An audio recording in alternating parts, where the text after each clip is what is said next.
emas tidak berharga bila manusia lapar. Jadi ketika ketiadaan makanan, orang yang ada makanan ialah orang yang paling kaya.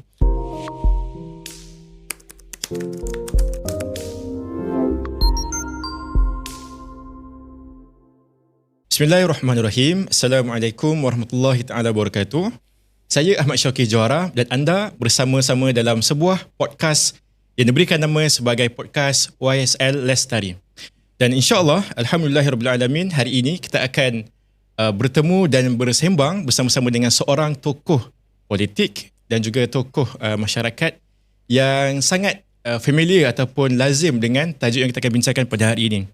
Dan sebelum kita pergi lebih jauh, mungkin ada di kalangan penonton semua pernah mengikuti siri-siri podcast kita sebelum ini, yang mana kita sebelum ini pernah bersama-sama dengan Yang Berhormat Datuk Seri Tuan Ibrahim Tuan Man dalam siri podcast sebelum ini, dan kita akan teruskan lagi beberapa siri lagi selepas ini, dan kita akan berfokus kepada tema pertanian yang kini semakin mendapat tempat dan sangat dekat dengan isu-isu masyarakat.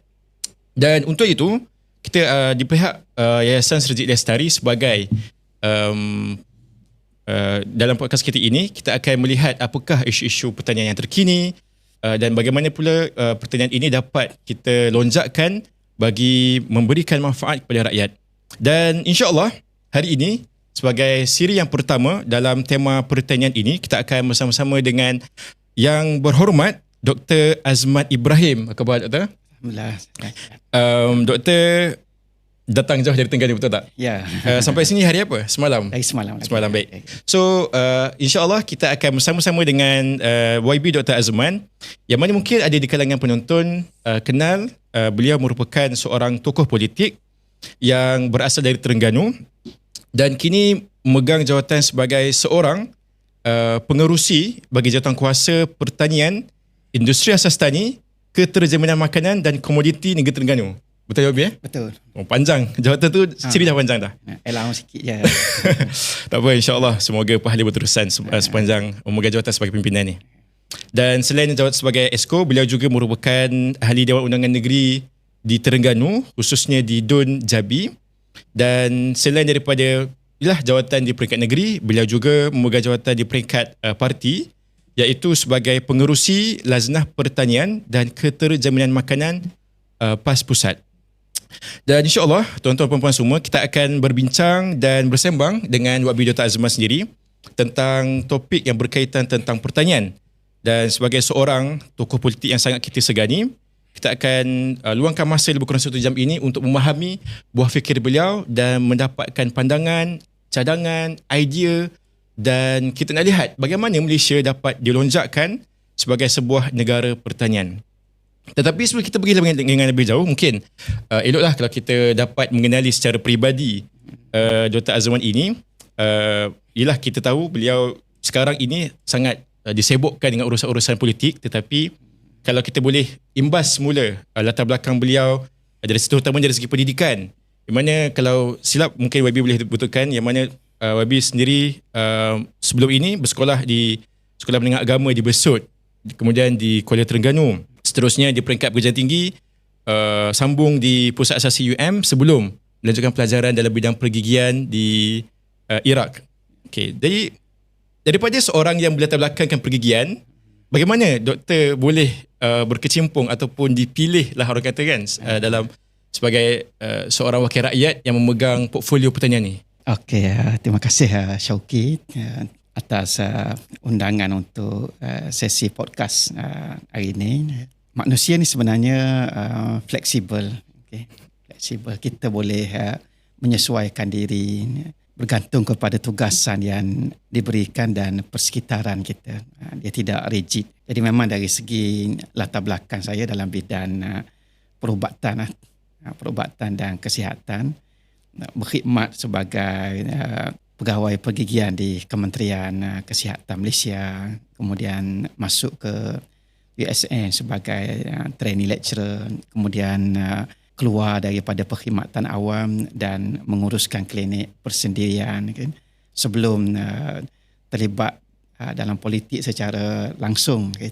Tahun 2018 diamanahkan sebagai wakil rakyat di kawasan Dong Jabi di Terengganu, dan diamanahkan sebagai ahli Majlis Mesyuarat Kerajaan Negeri yang memegang portfolio pertanian, pembangunan desa dan pembangunan luar bandar pada penggayaan pertama.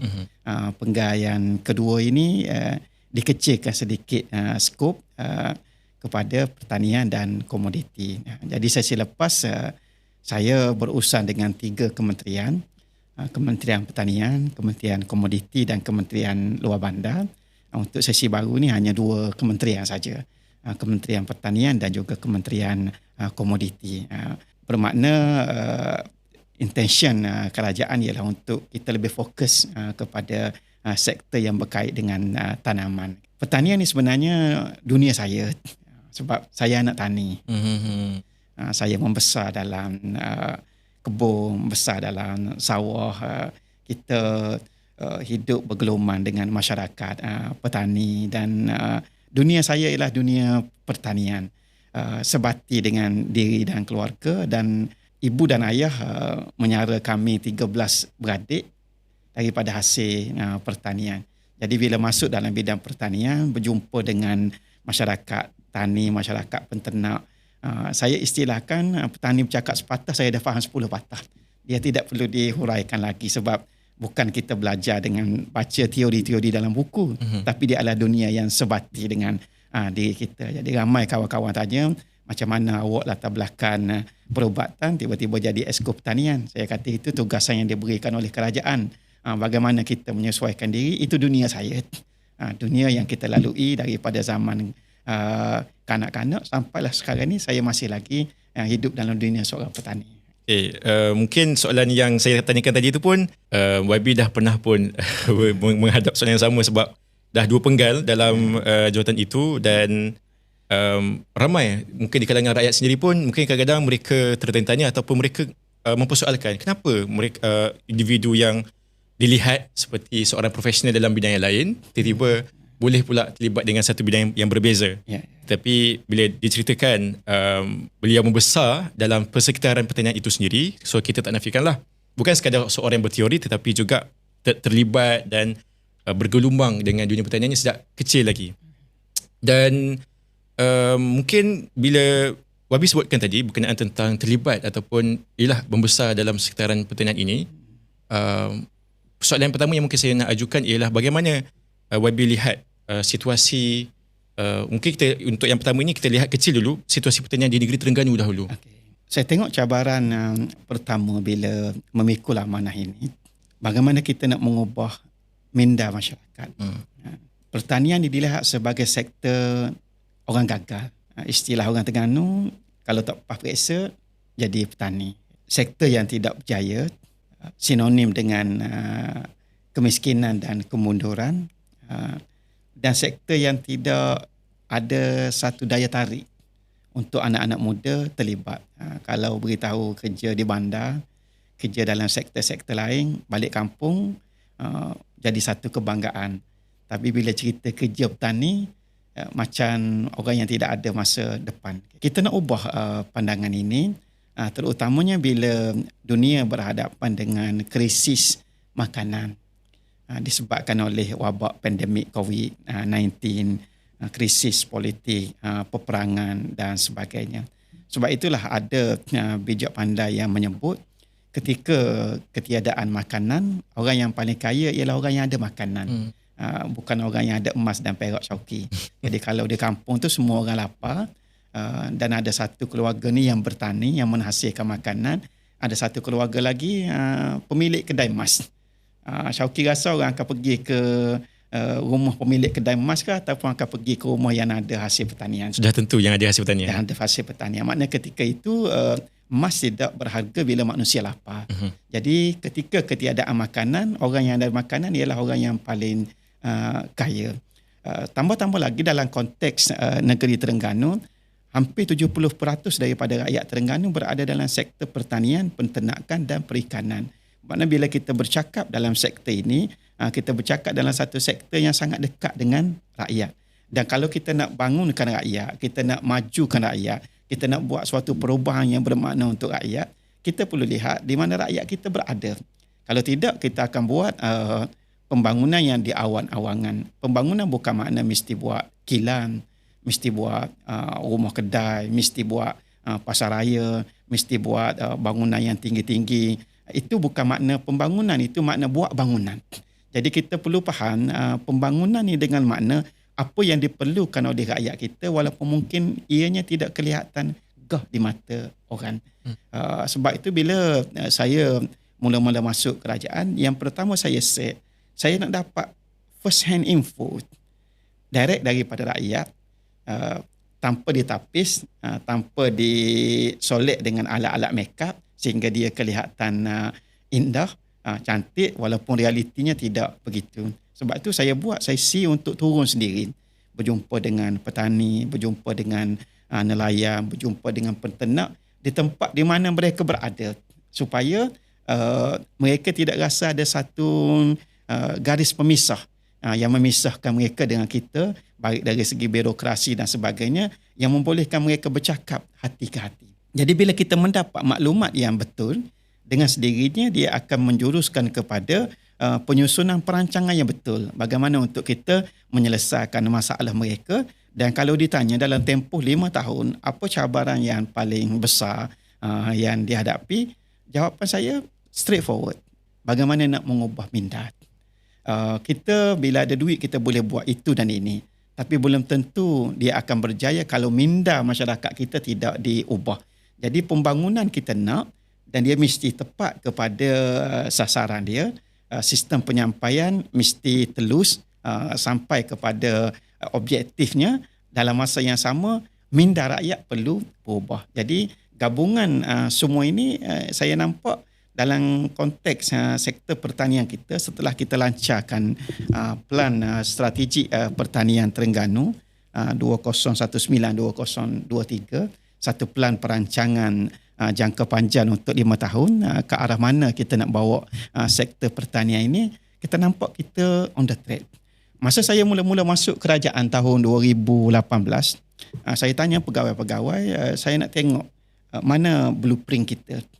Jadi jawapan daripada para pegawai, kita tidak ada blueprint. Jadi bila kita tidak merancang, orang putih sebut fail to plan is plan to fail. Bila YB sebutkan tadi tentang antara salah faham ataupun tanggapan orang, pertanian ni orangnya miskin-miskin, orang yang susah, sektor untuk orang yang gagal. Dan kalau kita boleh mungkin tak melampau kalau kita nak imbas semula bagaimana satu ketika dahulu di bawah era pemerintahan kepimpinan dahulu, Malaysia ni beralih daripada negara pertanian kepada negara industri.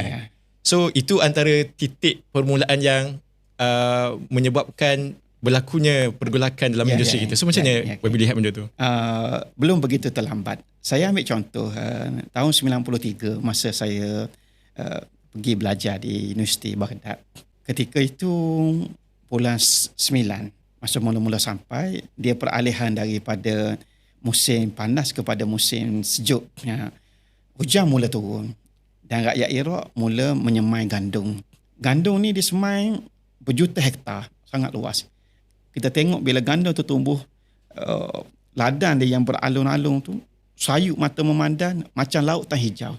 Bila musim menua dalam sekitar 140-150 hari, gandum tu dituai, kerajaan akan beli semua gandum-gandum tu dan dibahagikan kepada rakyat dalam bentuk catuan bekalan makanan. Kemudian tanaman lain macam sayur, penternakan, buah-buahan, anggur, apple, tamal melimpah bila musim panas. Sehingga saya terfikir walaupun Iraq dikenakan economic sanction, sekatan ekonomi oleh Amerika ekoran daripada pencerobohan Kuwait pada tahun 90 yang membawa kepada perang Teluk, kemudian dikenakan sekatan ekonomi. Sekatan ekonomi ni ialah sekatan ekonomi secara total. Apa yang orang Iraq sebut, yang Amerika tak mampu sekat hanyalah udara dan air. Yang lain-lain semua disekat. Tapi rakyat Iraq boleh survive. Sebab apa mereka boleh survive? Sebab semua makanan itu ada dalam negara mereka. Kita baru berlaku COVID 3 bulan, 4 bulan, kita sudah mula risau tentang stok Sampai orang pun beras. public buy, Jadi memusuh-musuh ke panic buy. panic buy dan sebagainya. Walaupun kenyataan-kenyataan daripada kepimpinan kerajaan menyatakan bekalan cukup, tapi saya turun sendiri. Saya pergi tengok ke kilang beras, tempat pembungkusan beras. Memang kenyataannya ketahanan kita untuk berhadapan dengan bencana yang tidaklah begitu besar kalau nak banding dengan sekatan ekonomi dan peperangan yang dihadapi oleh Iraq, tapi kita mula goyah, bermakna rapuhnya dari segi kita punya food security. Kita banyak bergantung kepada sumber luar. Saya pernah ditanya, bukankah lebih murah kalau kita beli saja beras daripada negara luar? Sebab untuk sektor padi kita memerlukan bilion untuk membina infrastruktur.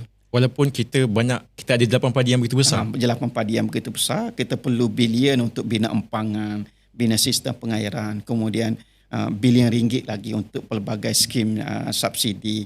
Dan kononnya satu ungkapan yang sangat sinonim, petani kita tetap miskin. Jadi untuk apa semua ini? Bukankah lebih murah kalau sekiranya beras ini kita import saja daripada luar? Kita tak perlukan semua perbelanjaan dan kos yang besar ini. Saya ringkas saja, kita boleh beli apabila ada orang nak jual. Tapi apabila berlaku apa-apa krisis politik, krisis peperangan, wabak penyakit, polisi mana-mana negara ialah mencukupkan dahulu makanan untuk disuap ke mulut rakyat mereka sendiri. Selebihnya barulah akan dihantar ke luar. Contohnya bila berlaku peperangan, India stop ekspor gandum keluar.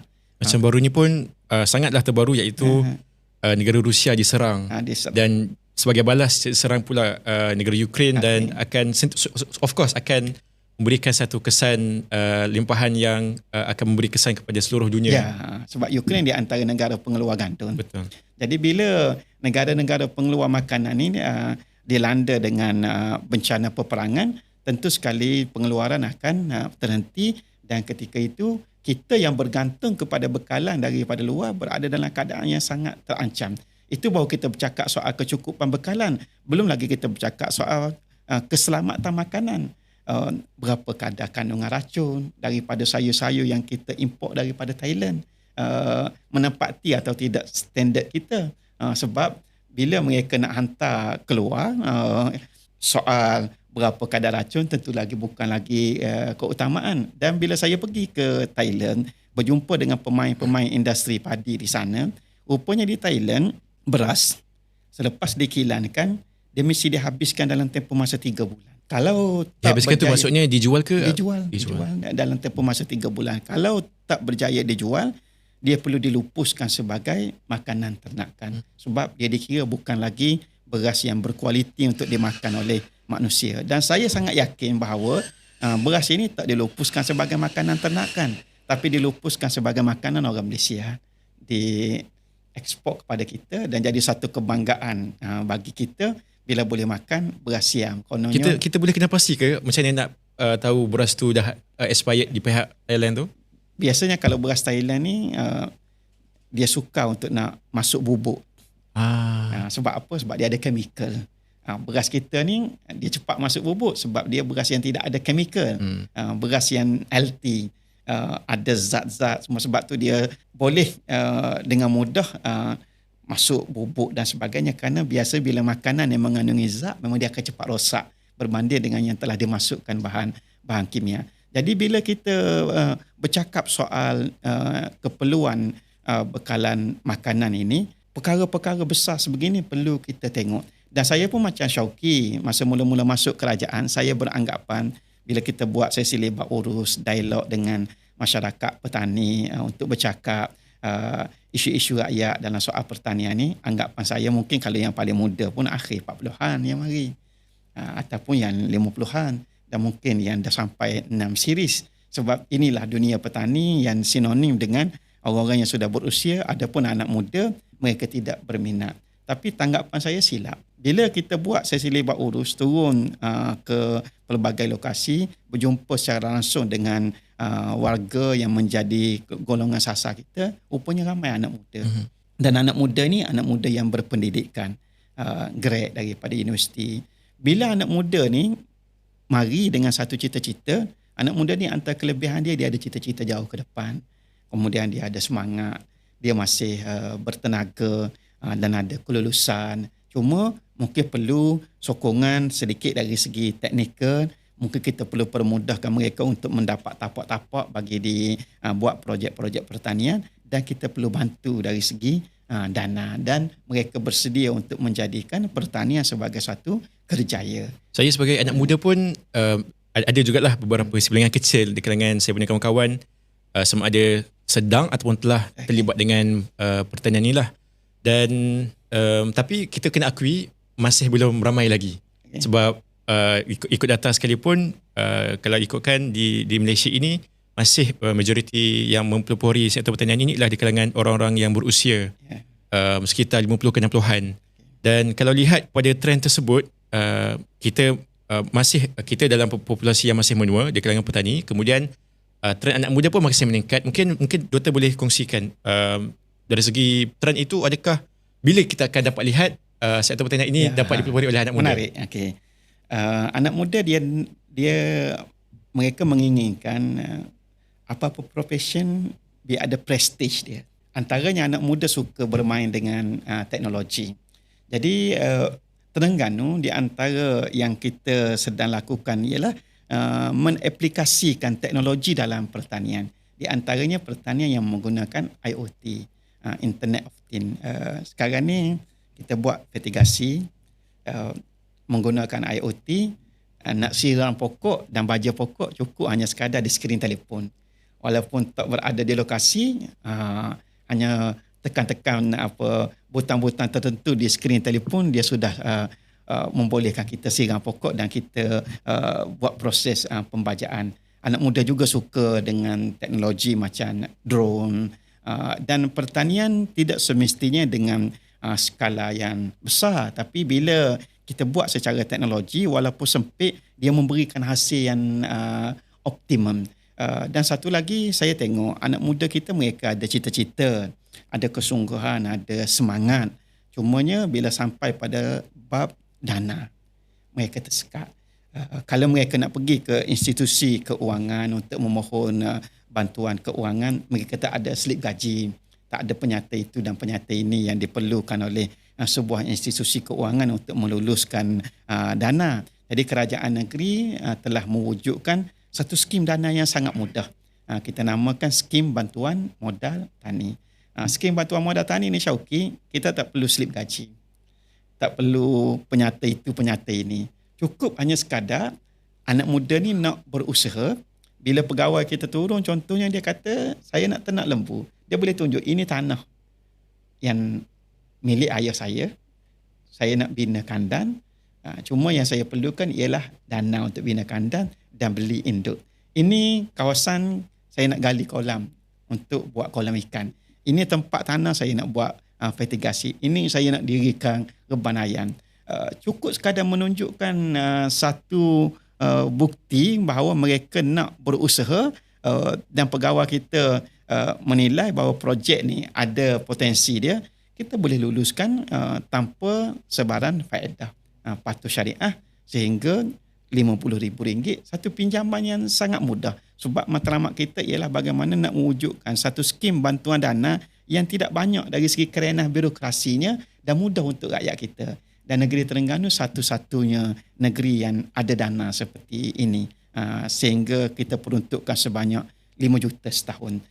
Kemudian bila sektor pertanian ini berjalan, sektor pertanian ini sektor yang duduk di lapangan terbuka. Dia akan terdedah kepada pelbagai risiko bencana.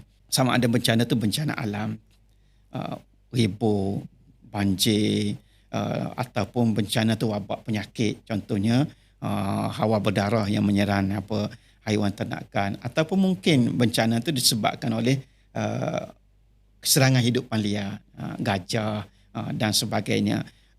Kadang-kadang bencana itu disebabkan oleh faktor alam semula jadi, contohnya ikan dalam sangkaian, berlaku kematian besar-besaran disebabkan perubahan komposisi dalam kandungan air sungai dan sebagainya, oksigen terlarut, kadar kemasinan dan sebagainya yang menyebabkan ikan mati secara mendadak dengan jumlah yang besar. Jadi rakyat kita perlu disantuni. dan kerajaan negeri Terengganu merupakan satu-satunya kerajaan dalam Malaysia yang mempunyai tabung bencana pertanian sendiri. Bila rakyat kita berusaha, Syauqi, kita perlu lihat dalam satu rantaian nilai yang lengkap. Maknanya perancangan ini dia tidak boleh kita rancang, tanam, lepas tu kita tak fikir step seterusnya sehingga kepada dapat hasil. Ungkapan biasa disebut, kita bertanam kita tak akan dapat duit. Sebagaimana kita memelihara binatang ternakan, kita tidak akan dapat duit. Yang kita dapat duit ialah bila kita jual.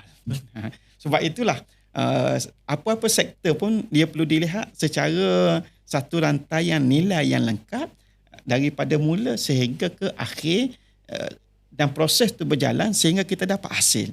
Dan dalam konteks Terengganu sekarang ni, kita bukan lagi melihat pada skala satu tahap pemasaran, tapi kita dah lihat satu langkah lagi ke depan, persijilan kualiti. Maknanya kita nak biarlah produk kita ni ada sijil amalan pertanian baik Malaysia ataupun disebut MyGate, Malaysian Good Agriculture Practice. Dan bila produk kita ni ada persijilan, dia boleh menembusi pasaran-pasaran, termasuklah pasaran antarabangsa dan pasaraya-pasaraya ternama.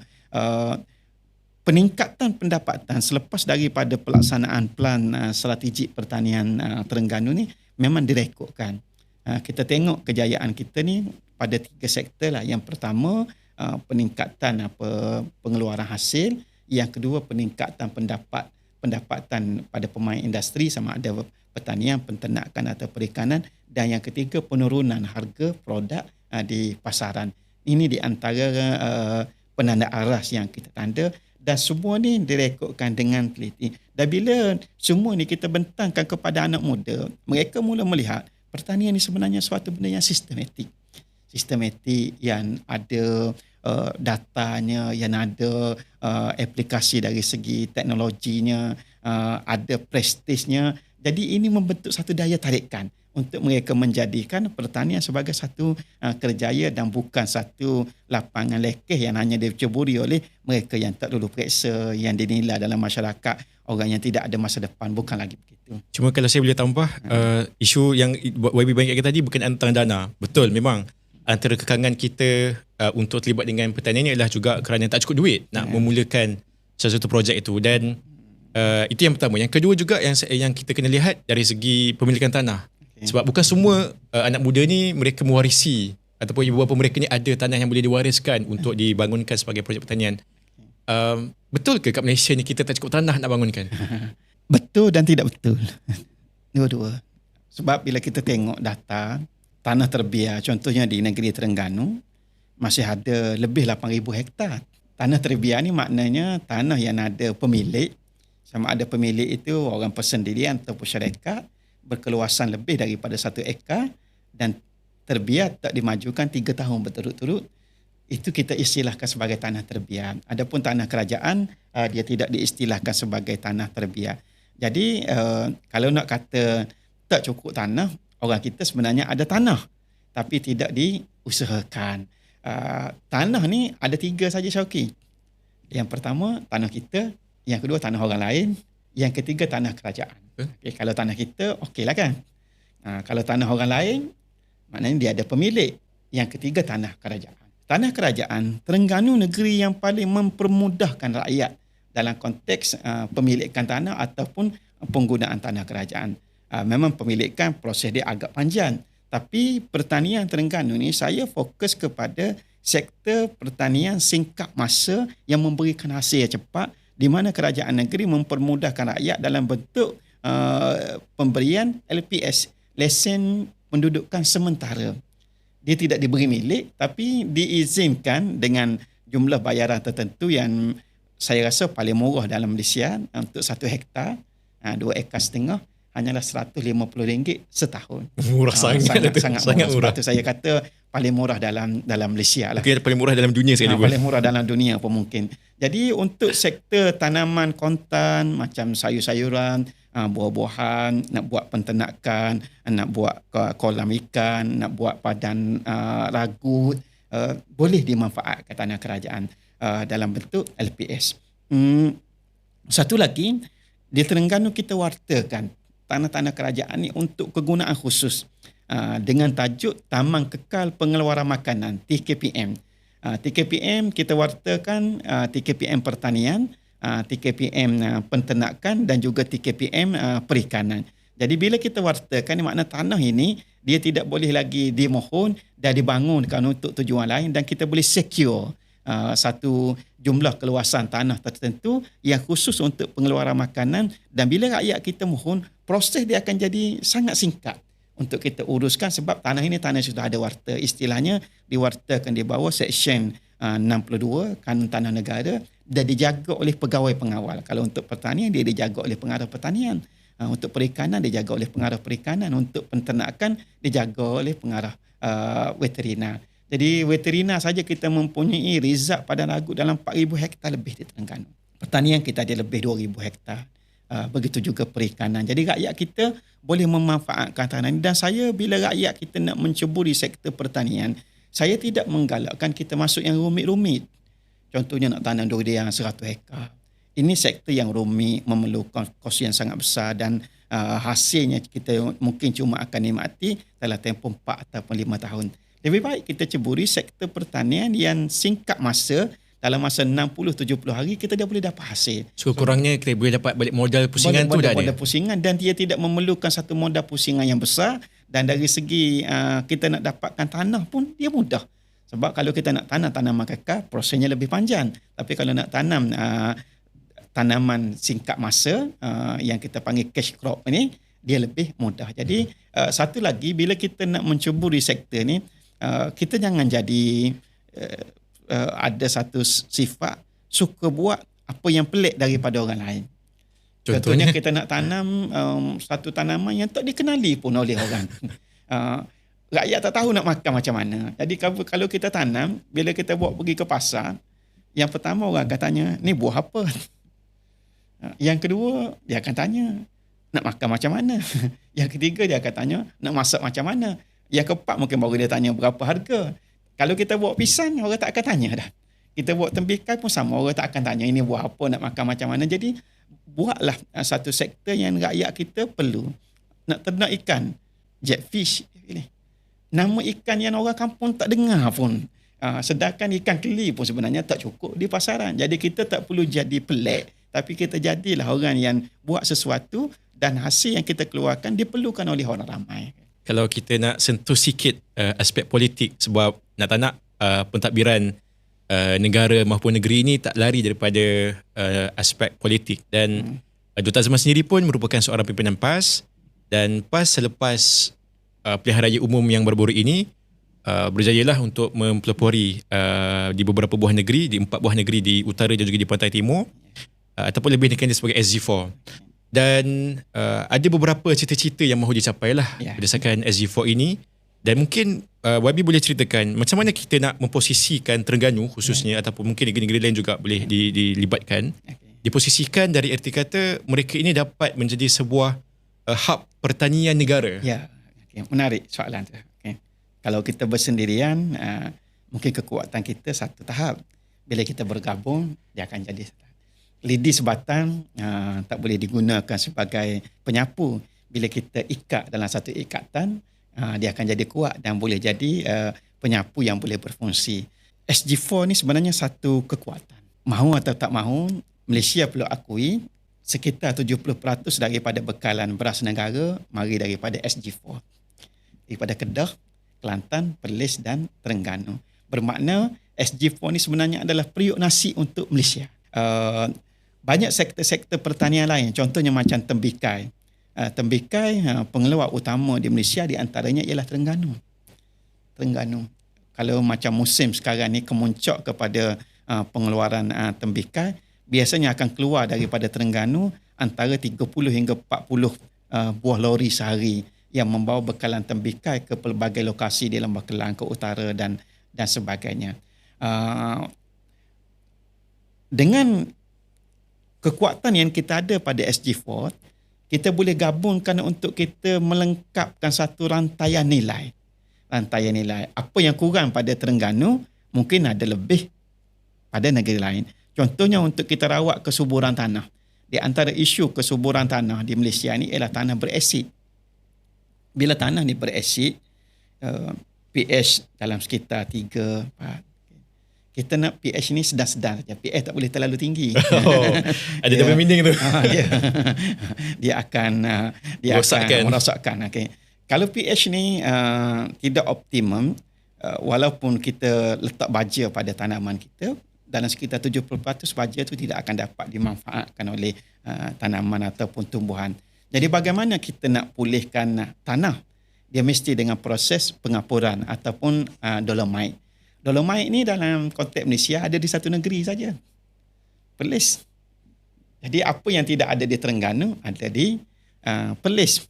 Macam sektor padi. Yang paling luas sekali di Kedah dalam sekitar 100,000 hektar. Kita di Terengganu ada dalam sekitar 12,000 hektar padi. Di Kelantan lebih daripada Terengganu.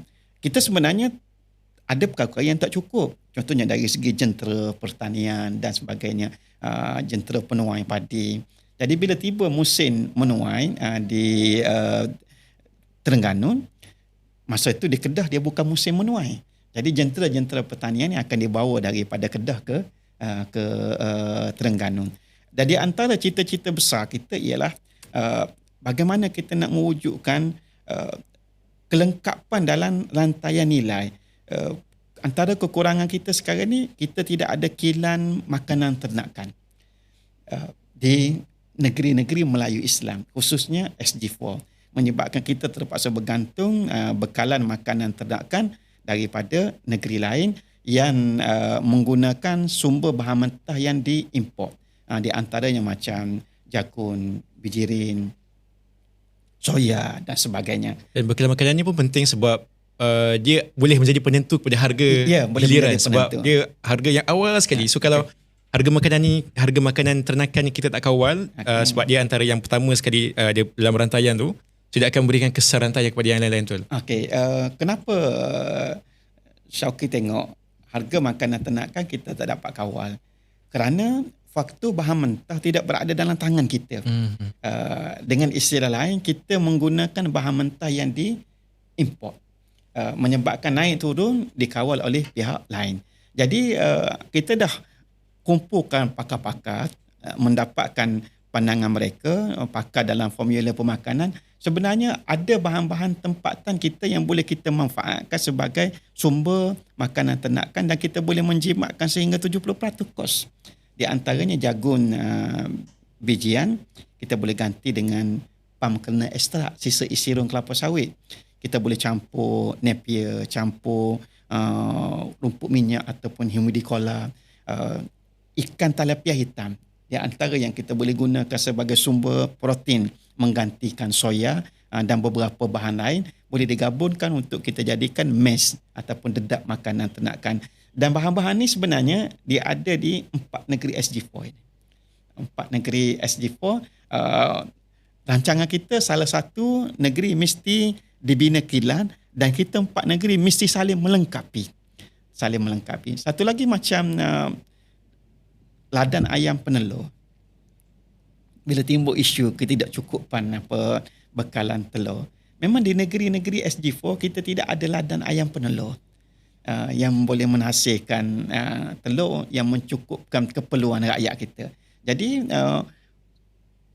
penyusunan salah satu negeri mesti ambil tanggungjawab. Begitu juga bila kita undang pelabur masuk.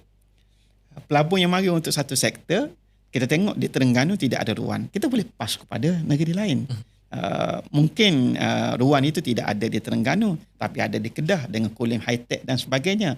Mungkin sektor tu bila pergi ke Kedah, dia tidak sesuai di Kedah, dia boleh pas kepada Kelantan, boleh pas kepada Perlis dan sebagainya. Jadi kita saling bekerjasama. Sebab tu saya melihat ruang kerjasama, melengkapkan rantaian nilai, melengkapkan sumber bahan mentah, kemudian menggabungkan kekuatan kita, saling menyokong untuk nak mengurangkan kelemahan kita. Ini di antara kekuatan yang ada pada SG4 bila kita diperintah oleh kerajaan yang mempunyai satu hala tuju yang sehala. Dan kita tengok pun 4 negeri ni pun kebetulan ataupun rezeki lah, sebab kita dari segi lokasi pun agak berhampiran, dan ini pun boleh dimanfaatkan dari segi kos logistik, nak bina infrastruktur dan sebagainya pun boleh dimanfaatkan. Kebetulan Terengganu dia ada 4 sektor utama yang menjadi fokus dalam SG4 ni. Di antaranya ialah pertanian dan food security. Terengganu diamanahkan untuk menerajui sektor ini. Kedah ada sektor yang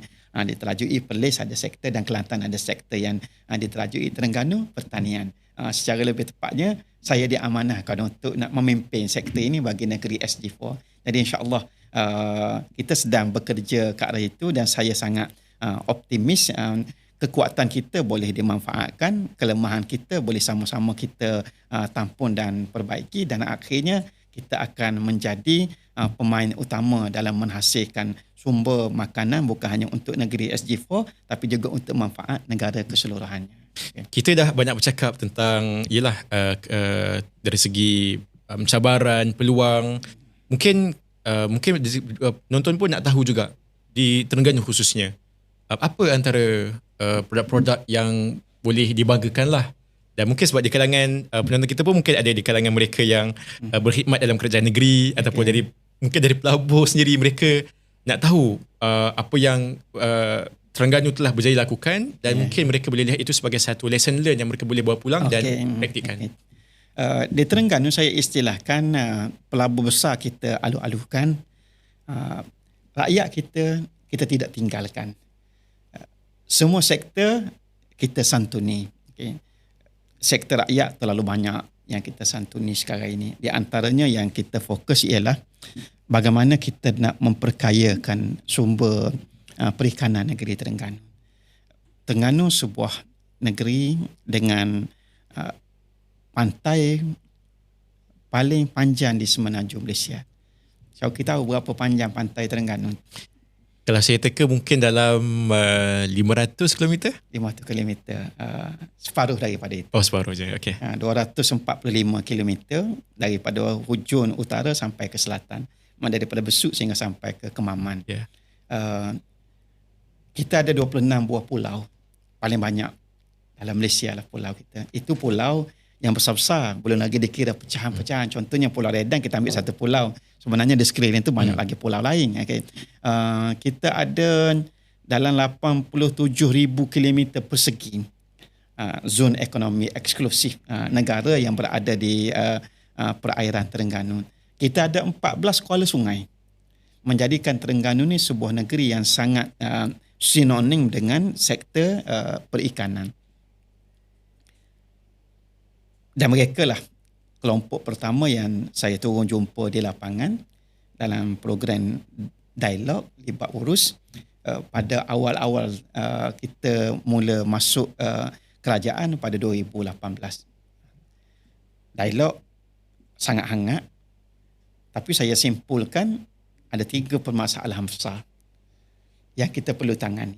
Yang pertama, Laut Terengganu sudah kekurangan sumber perikanan. Yang kedua, isu pelesenan nelayan. Ramai nelayan pantai kita, sekitar 700-800 orang, walaupun mereka nelayan tulen, telah turun ke laut sejak 30-40 tahun yang lalu, mereka tidak ada lesen.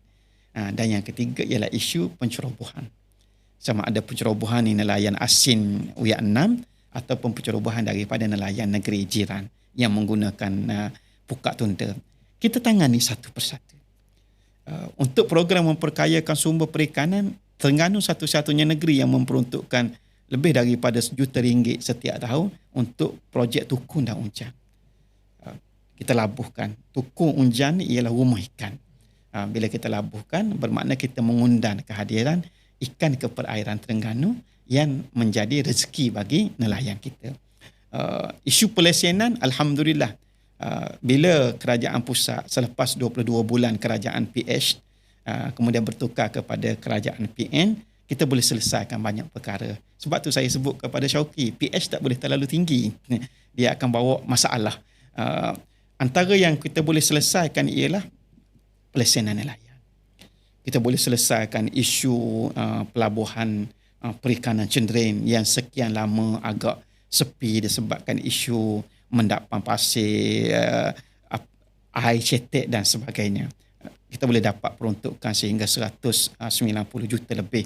Kita boleh selesaikan isu perumahan nelayan di zaman tu. Jadi banyak projek-projek besar yang kita berjaya buat. Dan peningkatan pendapatan hasil nelayan ni dibuktikan dengan peningkatan sehingga lebih 30% setiap tahun meningkat. Menggambarkan kejayaan dalam program memperkayakan sumber perikanan kita dan kita boleh menghadirkan senyuman kepada para nelayan kita. Itu satu contoh sektor rakyat yang kita santuni. Tapi dalam masa yang sama, kita tidak boleh berfikir secara lokal. Kita juga perlu berfikir secara global. Tapi biarlah kita berpijak di bumi nyata. Sebab itu kita bawa pelabur. Di antara pelabur yang kita bawa ialah satu syarikat antarabangsa daripada US, McCormick Global Ingredients.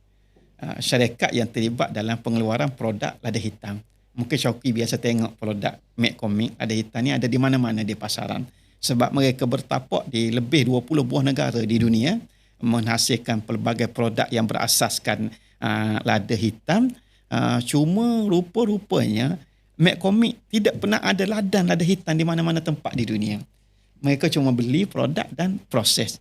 Jadi Terengganu ialah negeri pertama di mana McCormick membuka ladang lada hitam yang lebih unik lagi di Tanah Bris. Biasa lada hitam ni sinonim dengan kawasan tanah pinggir bukit dan sebagainya. Tapi rupa-rupanya lada hitam boleh ditanam di Tanah Bris. Dan berjaya setelah mereka buat proof of concept selama 3 tahun, dibuktikan berjaya dan akhirnya dibesarkan pada skala komersial seluas 600 hektar di lokasi Lembah Bidung di Setiu. Saya rasa inilah ladang lada hitam yang terbesar di Malaysia, melibatkan pelaburan langsung asin FDI sekitar 360 juta ringgit yang akan menjana lebih daripada 2,000 peluang pekerjaan. Bila pelabur masuk,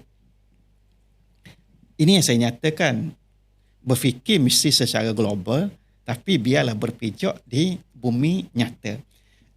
Takkan kita nak rakyat kita hanya jadi penonton, kita bangga dengan pelaburan ratusan juta dari sebuah syarikat antarabangsa, tapi rakyat kita jadi penonton. Dia tidak begitu. Sebab itu, kerajaan negeri menetapkan syarat yang pertama sekali, pekerja hak lantainya mesti tidak kurang daripada 70% rakyat negeri Terengganu. Setakat ini, pengambilan pelbagai fasa sudah lebih 300 pekerja yang diambil.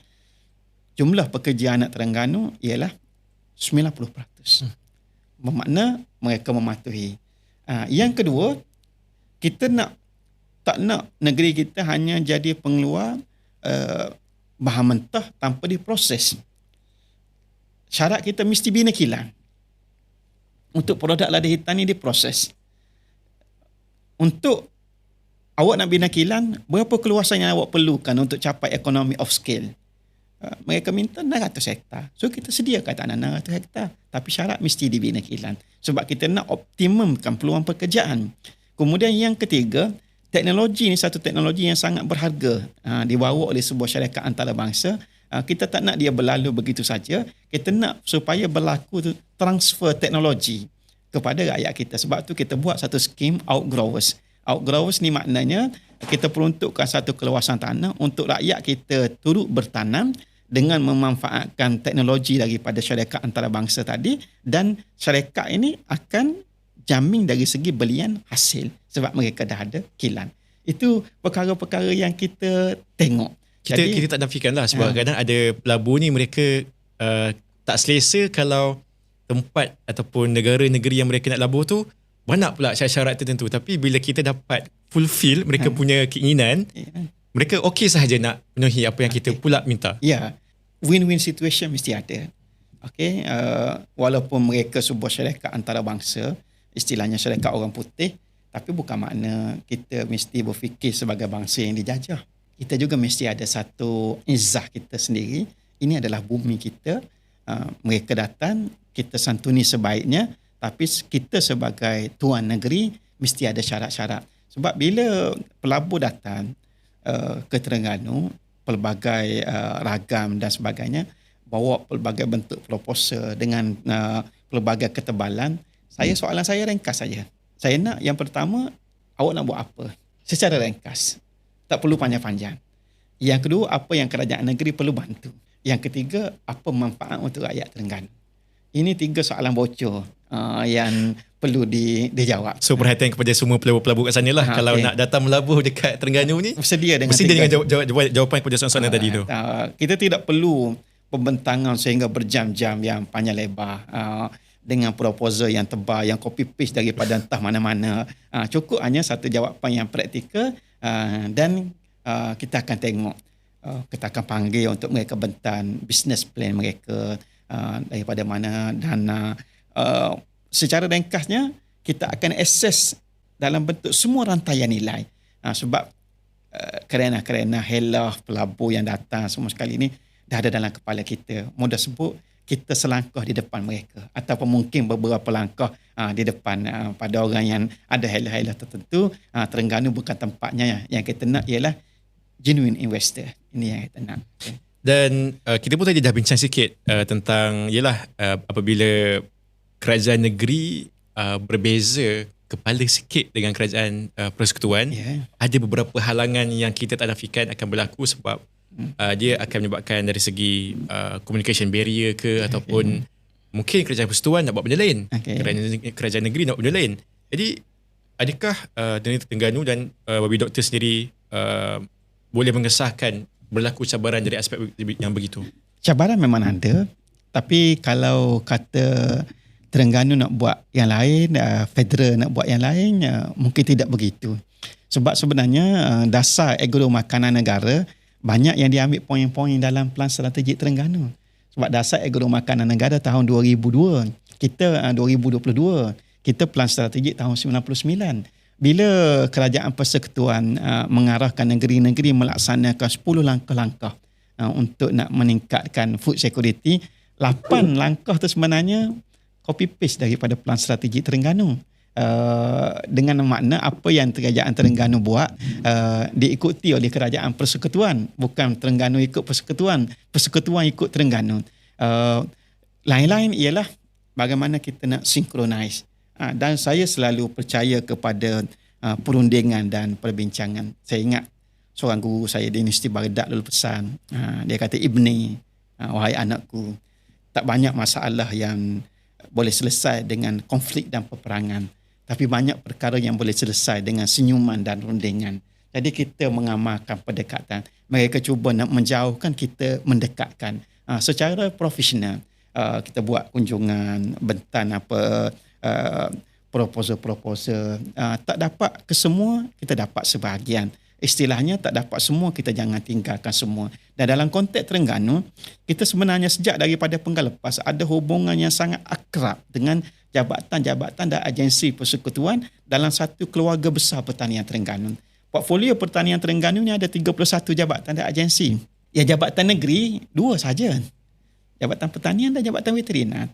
Bakinya 31 tolak 2, 29. 29 ni semua jabatan federal. Tapi kita boleh bekerja dalam satu keluarga besar pertanian dengan satu pengarahan yang sistematik. Menjadikan keluarga pertanian Terengganu di antara yang paling padulah. Kemudian bila berubah kerajaan, saya pun tak nafikan ada wahyu-wahyu yang tak bertulis daripada atas. Menhalang pelibatan Esko, tak bagi Esko hadir program-program tertentu. Saya anggap dia hanyalah cabaran biasa, dan saya pun sebut kepada pegawai-pegawai, ketua-ketua jabatan agensi persekutuan di Negeri Terengganu, saya tak beras hati, makna kalau tak dijemput tu saya faham dah. Dan mereka pun tersepit sebab mereka adalah kaki tangan kerajaan, dan bos mereka ada di Putrajaya. Jadi ada arahan-arahan yang kalau kita minta bukti tak ada, tapi sebenarnya arahan itu ada, dan saya tidak anggap sebagai perkara besar. Yang pentingnya bila satu pihak nak menjauh, kita sentiasa mendekatkan, dan apa yang kita buat ini bukan dalam bentuk mengemis, bukan dalam bentuk kita nak memohon simpati. Sebab bila negeri menyertai Persekutuan Malaysia 1963, MA 63, kerajaan negeri telah bersetuju menyerahkan banyak bidang kuasa kepada pusat. dan menyerahkan segala hasil mahsul, cukai-cukai semua kepada pusat. Yang tinggal kepada negeri hanyalah agama, tanah dan air. Ini saja bidang kuasa kita. Dan sebagai imbalan daripada penyerahan ini, memang termaktub dalam perjanjian, pusat perlu menyalurkan peruntukan, dana, keuangan, projek dan sebagainya. Jadi yang kita dapat ni sebenarnya bukan satu belas ihsan, bukan kerana kebaikan Perdana Menteri, tapi yang kita dapat ini ialah hak yang telah termaktub dalam perjanjian. Yang telah termaktub dalam perjanjian. Saya pergi ke kementerian bulan lepas, pegawai-pegawai tinggi di kementerian mengakui Terengganu mari bukan untuk meminta tapi untuk bekerjasama. Sebab akhirnya kerajaan persekutuan bila mereka nak melaksanakan apa-apa, yang paling penting sekali pelaksanaan perlu di atas bumi, atas tanah. Tanah ialah bidang kuasa negeri. Bila kita tanam, nak siram kena dengan air. Air bidang kuasa negeri. Jadi kalau pusat mengambil tindakan meletakkan satu halangan, gap dengan negeri, di mana projek ini nak dilaksanakan? Yang ada untuk pusat mungkin wilayah persekutuan. Itu saja. Tapi bakinya ialah negeri-negeri yang berada di bawah bidang kuasa negeri. Jadi mustahil dapat dilaksanakan tanpa kerjasama di antara negeri. Dan saya tengok dengan track record yang ada pada kita, mereka tidak boleh tinggalkan kita.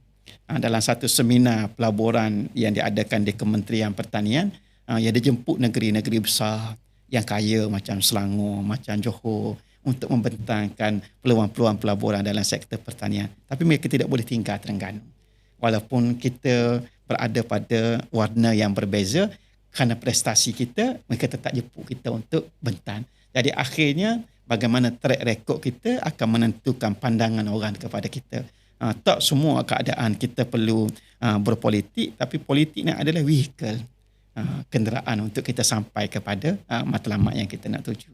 Hari ini kita bukan je belajar dan juga bincang tentang pertanian, tapi kita juga nak tahu, kita tahu bagaimana cara memimpin untuk mengemudi sesebuah kerajaan dan sikap-sikap yang perlu adalah, tak kisah siapa pun sahaja yang berada di tampuk kuasa. Kalau sekiranya mereka ada sikap yang betul, bagilah apa pun sektor kepada mereka, mereka boleh kembangkan dan jadikan pulangan yang baik kepada rakyat semula.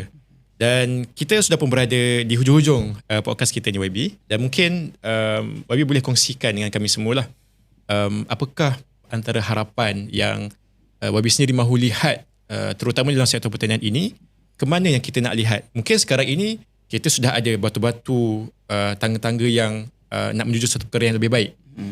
Dah ada produk-produk yang terbaik.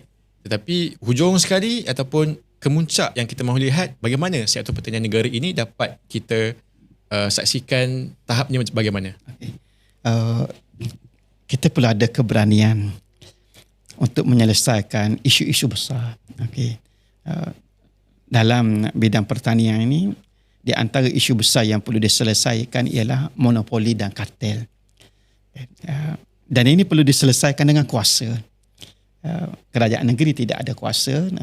Kerajaan negeri bidang kuasanya terbatas. Rakyat kita di bawah lagilah.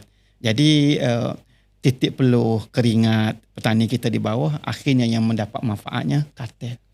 Contohnya dalam skim subsidi, mereka dapat daripada kerajaan. Benihnya ada subsidi, racunnya ada subsidi, pelbagai lagi subsidi harga dan sebagainya.